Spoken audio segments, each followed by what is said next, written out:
साल 2016, तारीख 1 अप्रैल। ये वो ऐतिहासिक तारीख है बिहार के लिहाज से जब बिहार में शराबबंदी कानून लागू हुआ था, आज से तकरीबन 10 साल पहले। और इन 10 सालों में बिहार के सीएम नीतीश कुमार के सामने 10,000 सवाल लोगों ने पूछे और शराबबंदी कानून को सबसे गलत, सबसे घटिया करार दिया। यहां तक कि लोगों ने यह भी गिनाया कि राजस्व का नुकसान हो रहा है। यह भी कहा कि बिहार में अब ज्यादा परेशानी है, घर घर शराब की होम डिलीवरी हो रही है। लेकिन नीतीश कुमार ने एक शराब की घटना के बाद दो टूक स्टेटमेंट दे दिया था।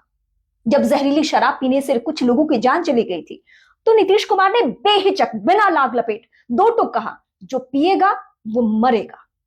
यानी संकेत साफ था कि कोई कितना भी सवाल उठा ले, बिहार में शराबबंदी तो लागू ही रहना है। लेकिन अब क्या है कि 10 साल बाद संकेत ये मिलने लगे हैं कि बिहार में शराबबंदी कानून अब नहीं रहने वाला है। और यह आवाज कोई विपक्षी खेमा नहीं उठा रहा है, ना तेजस्वी, ना प्रशांत किशोर, ना कोई और। हाँ, वो लोग ये सवाल जरूर उठाते हैं कि बिहार में शराबबंदी की वजह से माफिया बहुत सक्रिय हो चुके हैं, शराब माफिया, और टॉप टू बॉटम मतलब ऊपर से नीचे तक भ्रष्टाचार में लोग लिप्त हैं। गली गली में, शहर शहर में, गांव गांव में शराब की होम डिलीवरी हो रही है। युवा बच्चे इसमें लग गए हैं, इसकी वजह से सूखा नशा बढ़ गया है। लेकिन इन सारी बातों से कभी नीतीश कुमार के ऊपर कोई फर्क नहीं पड़ा। उन्होंने बार बार यही दोहराया कि शराबबंदी कानून बिहार में लागू रहना है, चाहे जितने का नुकसान हो जाए, और उन्होंने इसे लागू ही रहने दिया। लेकिन जब अपने सवाल उठा रहे हैं और संकेत अब यह मिलना शुरू हो चुका है कि बिहार में शराबबंदी कानून जल्द से जल्द खत्म हो जाना है, तो आप क्या मान के चलेंगे कि नीतीश कुमार पर बीजेपी हावी होना चाहती है? आप कहेंगे मैं फिर वही पुराना सवाल लेकर आई। मैं पुराना सवाल इसलिए लेकर आ रही हूं क्योंकि बीते 10 साल में बिहार में, चाहे वो विपक्ष हो, बीजेपी हो, कोई भी पार्टी हो, किसी की इतनी हैसियत नहीं थी कि वो नीतीश कुमार से इस बात को मनवा ले कि बिहार से शराबबंदी खत्म हो जाए। लेकिन अब क्या ऐसा हुआ है कि एक के बाद एक प्रेशर दिया जा रहा है और ऐसा लग रहा है कि जल्द से जल्द इसी बजट सेशन में शायद इस नियम को पास कर दिया जाए और ये शराबबंदी कानून पूरी तरीके से खत्म हो जाए। वैसे कड़वी सच्चाई मैं आपको बता दूं, और ये आप सबको मालूम है, बिहार से है तो भी और नहीं है तो भी, चाहे बिहार में हाई प्रोफाइल नेता हो, मंत्री हो, विधायक हो या फिर पत्रकार हो, वहां के इन सब की महफिलें जमती है शाम को। पटना के हाई प्रोफाइल घरों में, हाई प्रोफाइल मतलब मैं किसी पर्टिकुलर शख्स के बारे में नहीं कह रही हूं, जो वहां सब कुछ तय करने वाले लोग हैं, जिनका नाम लिया मैंने, चाहे वो आईएएस आईपीएस अधिकारी हो या बिहार में जजेस हो, मैं सबके ऊपर आरोप लगा रही हूं, ये सब बकायदा पीते हैं, ड्रिंक करते हैं। कहां से आता है, कौन लाता है, कौन प्रोवाइड करता है। और सही कहा किसी ने सदन में कि आप वहीं पे अगर शराब टेस्ट करा लें सदन में पहुंचने वाले लोगों की, तो आपको पता चल जाएगा कि बिहार में शराबबंदी की स्थिति क्या है।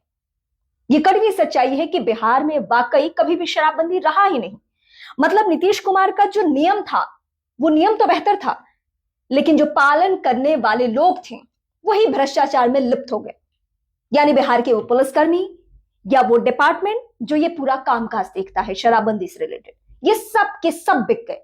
और बिकने का नतीजा ये हुआ कि बिहार में बीते 10 सालों में शराबबंदी कानून के नाम पर जो गंध मचा, जिस तरीके से वहां पे माहौल बना, उसका ये असर हुआ कि अब हम जैसे लोग भी यही चाह रहे हैं कि हाँ, शराबबंदी लागू रहने से क्या ही फायदा कि जब वहां पे पटना से लेके दूर दराज के ग्रामीण इलाकों तक शराब जो चाहे वो पी सकता है और जो चाहे वो अपने घर में मंगा सकता है। लेकिन इसका भी एक दूसरा पहलू है। दूसरा पहलू यह है कि बिहार के घरों में जो आम लोग, गरीब लोग शराब पिए तो वो पकड़े जाएंगे, गरीब लोग कहीं कहीं पे बिक्री करें तो पकड़े जाएंगे।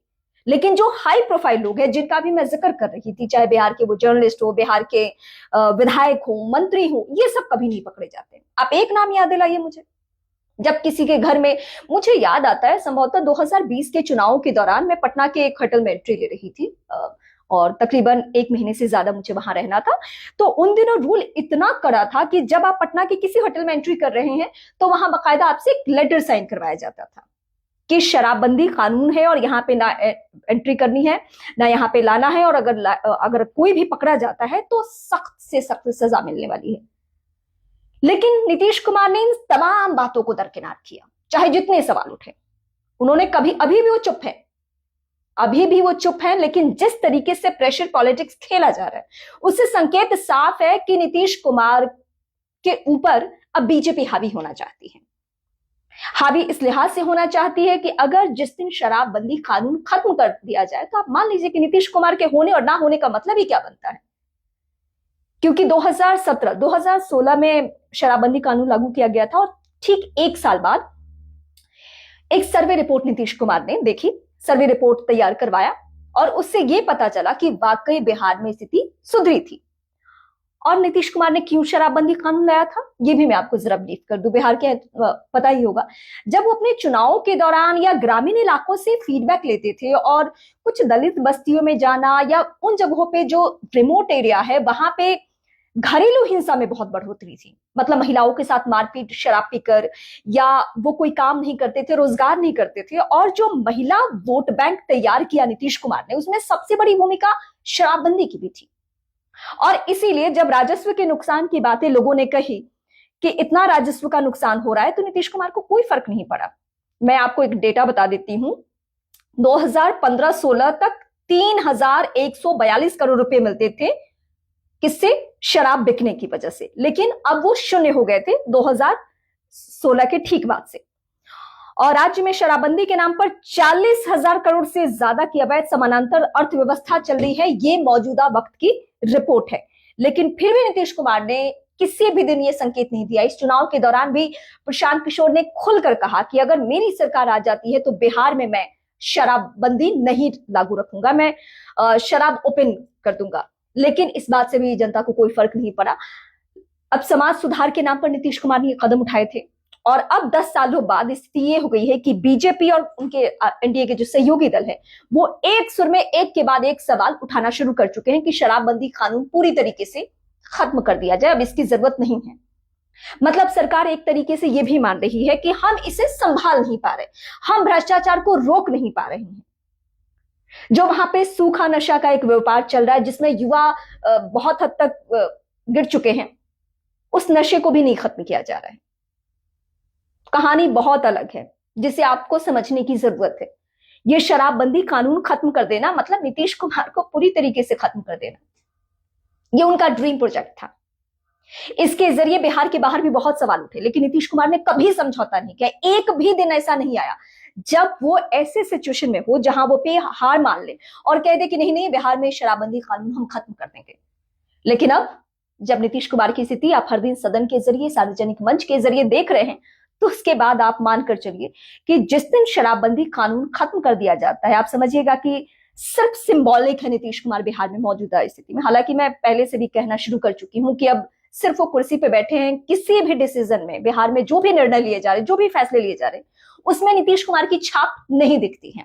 और अगर ये कानून खत्म हो जाता है तो आप समझिए कि सिर्फ वो डमी सीएम के तौर पर बैठे हैं, जैसे एक वक्त में उन्होंने जीतन राम मांझी को बिठाया था और पीछे से, पर्दे के पीछे से वो सब कुछ हैंडल कर रहे थे। तो आज की तारीख में नीतीश कुमार वो डमी सीएम बन चुके हैं, जहां वो सिर्फ कुर्सी पर है, चेहरा उनका है, फैसले कोई और ले रहा है। और इसीलिए ये प्रेशर बनाने की कोशिश की जा रही है सदन के जरिए। फिलहाल शराबबंदी कानून आपकी नजर में क्या है? क्या वाकई बिहार से खत्म हो जाना चाहिए? क्या इसकी आड़ में भ्रष्टाचार इतना पनपा है कि हम इसे कंट्रोल नहीं कर सकते हैं और शराबबंदी कानून ही खत्म कर दें? क्या यह सेफ रास्ता है या बीजेपी बड़े भाई की भूमिका में आने के लिए बेताब है और वो चाहती है कि नीतीश कुमार के जितने फैसले हैं सबको हम बदल दें? आप मुझे कमेंट करके जरूर बताइए।